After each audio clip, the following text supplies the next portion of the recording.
कुठून सुरू झालं आणि कसं घडलं आपलं हे नातं? काळजाच्या पार आत रुजलं. फक्त प्रियकर नाहीस, तू माझा सर्वात जवळचा मित्र आहेस. माझ्या प्रत्येक वेळेपणाचा तूच तर हक्काचं सोबती आहेस. तुझ्याशी बोलल्याशिवाय माझा दिवस होत नाही आणि तू सोबत नसला की कशातच मन रमत नाही. आपल्यातलं हे बॉन्डिंग थोडं हटके आणि खास आहे, कारण यात प्रेमासोबतच मैत्रीचा सुवास आहे.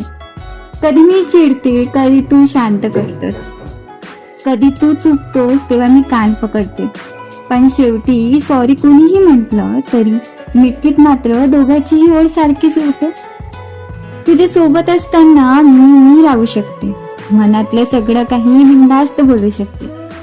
नटण्यापेक्षा तुला माझं साधं राहणं आवडतं आणि तुझं हेच कौतुक माझ्या मनाला खूप भावतं.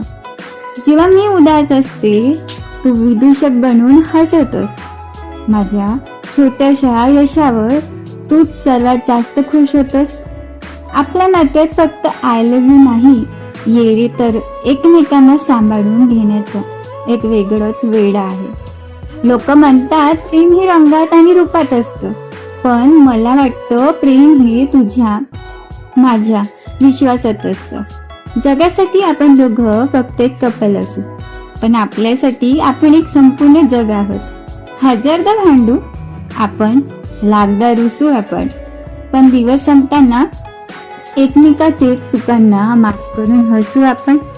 कारण आपल्या नात्याची हे रेशीम घाट खूप पक्की आहे. तुझ्या विना माझी डायरी, आयुष्याची डायरी नक्कीच कच्ची आहे.